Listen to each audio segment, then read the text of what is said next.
انسان کو، ورنہ طاعت کے لیے کچھ کم نہ تھے کروبیاں۔ معزز علماء کرام اور دور دراز سے آنے والے مہمانان مکرم، یہ گھڑی اور یہ اندھیری رات جو اس وقت مصنوعی طریقے پر جگمگا رہی ہے، ہمیں امید ہے کہ اس سرزمین پر ایک ایسی جگمگاہٹ ہوگی کہ دنیا دیکھے گی۔ اللہ کی ذات عالی سے امید ہے کہ جس اخلاص کی نیت بنیاد پر یہ کارواں آگے بڑھتا چلا جا رہا ہے، آئندہ ہم اپنی آنکھوں سے دیکھیں گے کہ یہاں ایک ایسا منظر ہماری سامنے ہوگا، ہماری نظروں کے سامنے ہوگا کہ دنیا کے لیے ایک نمونہ بنے گا انشاءاللہ۔ کہو انشاءاللہ۔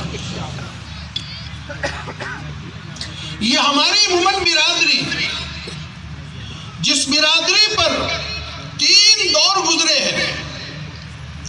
ایک تو وہ دور گزرا کہ ہماری برادری ضلالت اور گمراہی کی تاریکیوں میں اور اندھیریوں میں ایسی مبتلا تھی کہ جس کی کوئی انتہا نہیں تھی۔ اللہ کا فضل اور کرم کہ اکابرین کی نظر کرم ہماری اس برادری پر پڑی اور ضلالت اور گمراہی کی تاریکیوں سے اس قوم کو نکالا۔ اور ظاہر بات ہے جب انسانیت میں دین آتا ہے تو فقر دور ہو جاتا ہے، ضلالت اور گمراہی دور ہو جاتی ہے، اور فقیری سے نکل کر مالداری کی طرف منتقل ہوتے ہیں۔ اور ایک دور اس برادری کا یہ حال کا ہے جو ہم اپنی نظروں سے دیکھ رہے ہیں کہ ہم کیا تھے اور اللہ تعالیٰ نے دین کی برکت سے ہمیں کہاں پہنچایا۔ اس برادری کا ڈنکا پوری دنیا میں بجا۔ سن 1962 میں جب حضرت مولانا یوسف صاحب رحمت اللہ علیہ دارالعلوم چھابی کے اجتماع میں تشریف لائے تھے، اس وقت ہماری برادری پر اپنی غائرانہ نظر ڈالی تھی اور برادری کے بارے میں آپ نے یہ پیشین گوئی فرمائی تھی کہ یہ قوم پوری دنیا کی امام بن سکتی ہے۔ کیا دیکھا ہوگا حضرت کی دور دی آنکھوں نے، اور حقیقت میں ہماری اس برادری میں ایسے افراد بنے ہیں کہ جن کو دنیا نے تسلیم کیا۔ اگر دعوت و تبلیغ کے میدان میں اگر ہم یاد کریں تو حضرت مولانا عمر صاحب رحمت اللہ علیہ کو اللہ تعالیٰ ان کو غریق رحمت فرمائے، دنیا نے پہچانا، ملکوں میں جماعتیں گئی، ہماری برادری کی جماعتیں جس ملک میں چلی گئی کہ بھائی یہ مولانا عمر صاحب رحمت اللہ علیہ کی برادری کے لوگ ہیں، ہمارے قدموں میں سب کچھ نشاور کر دیتے تھے اور محبت کی نظروں سے دیکھتے تھے۔ یہ انعام کس کی طرف سے ملا؟ اللہ کی طرف سے، جب ہم دین میں لگے۔ اور ایسا محدث اعظم جس کے حدیث کے درس کی گنگناہٹ پوری دنیا میں سنائی دینے لگی، جس سے میری مراد حضرت مفتی سعید احمد صاحب نور اللہ مرقدہ، جن کو کورونا نے نگل لیا، کورونا نے نگل لیا۔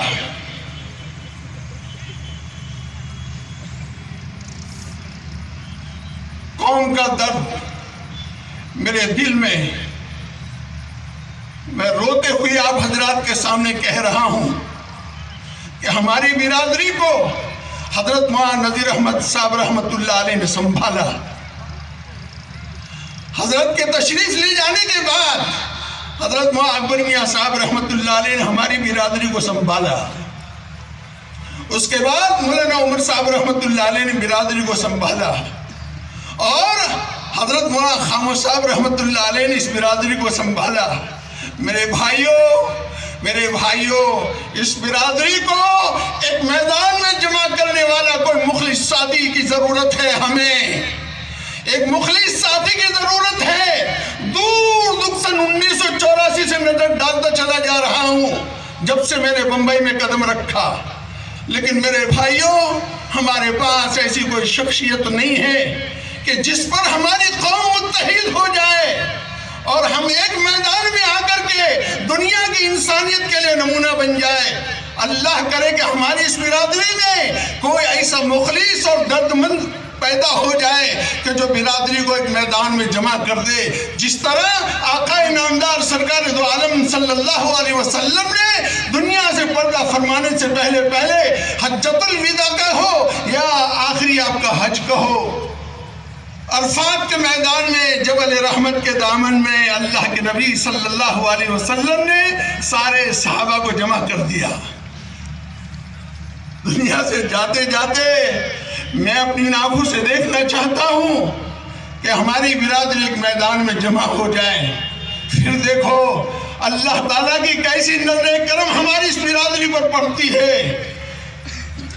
چند دنوں پہلے میں نے ہمارے گھر پر ایک ماں تشریف لائے تھے، مجمع میں موجود ہے، اللہ ان کو جزائے خیر عطا فرمائے۔ میں نے حضرت سے سوال کیا کہ ہماری برادری میں کوئی ایسا مخلص بندہ ہے کہ جس برادری پر ہماری قوم متحد ہو جائے؟ تو حضرت نے برجستہ یہ کہا، مولانا یہ ہاسپٹل جو بننے جا رہا ہے نا، یہ ہاسپٹل ہماری برادری کو ایک میدان میں جمع کرنے کے لیے انشاءاللہ کافی ہو جائے گا۔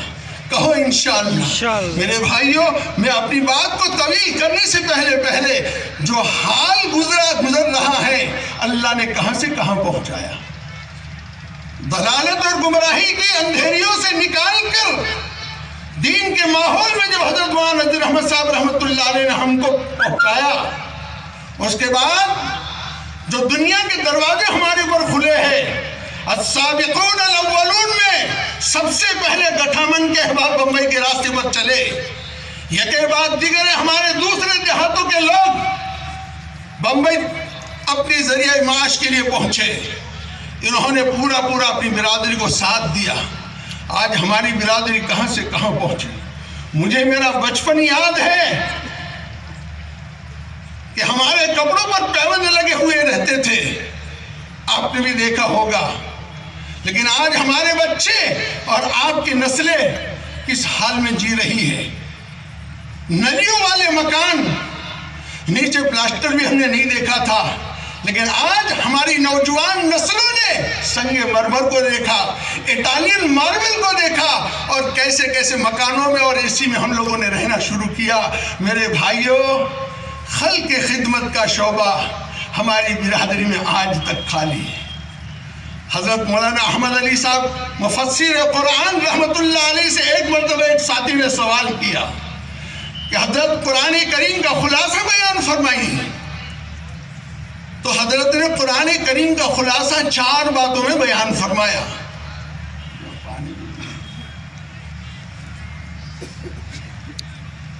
پہلی بات حضرت نے یہ فرمائی کہ اس پروردگار عالم نے ہم کو دنیا میں پیدا فرمایا ہے تو سب سے پہلا حق اللہ کا ہے کہ ہم اللہ کی عبادت کریں، ایک بات۔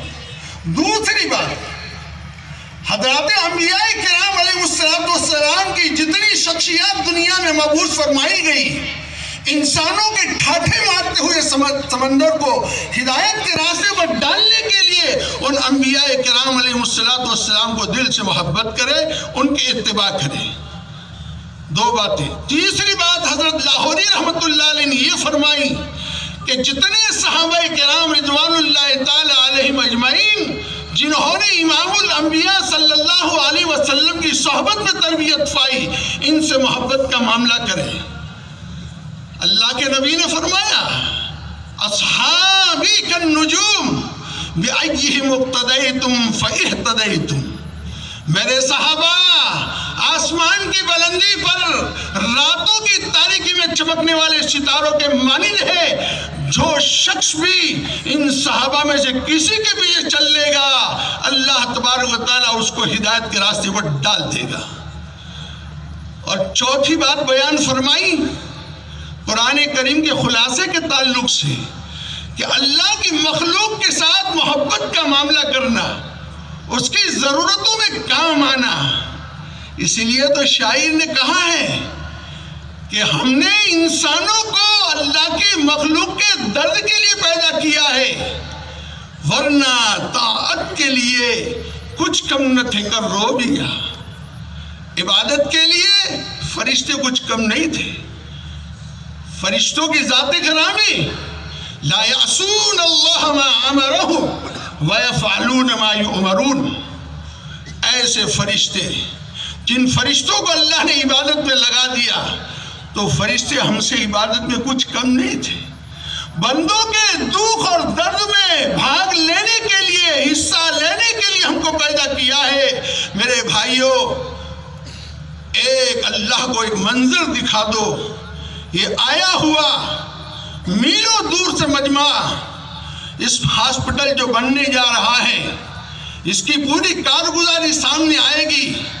اس ہاسپٹل کی کیا نوعیت ہوگی وہ ڈاکٹر حضرات ہی بتا سکتے ہیں، یہ ہماری بس کا روگ نہیں ہے۔ لیکن میرے بھائیوں، اس پروردگار عالم کو یہ مجمع خوش کر دے، اپنے ان دہنے ہاتھوں کو اونچا کر کے کہ کیا یہ ملٹی اسپیشلٹی ہاسپٹل اس زمین پر بننی چاہیے یا نہیں بننی چاہیے، ذرا اللہ کو تائید کر کے اپنا ہاتھ اٹھا کے سارا مجمع دکھا دے تاکہ آسمان کی بلندی پر رہنے والے فرشتے دیکھیں۔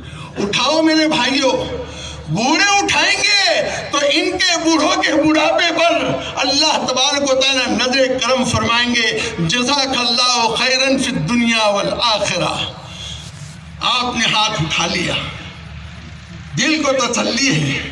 لوگ کہتے ہیں کہ کیسے بنے گا؟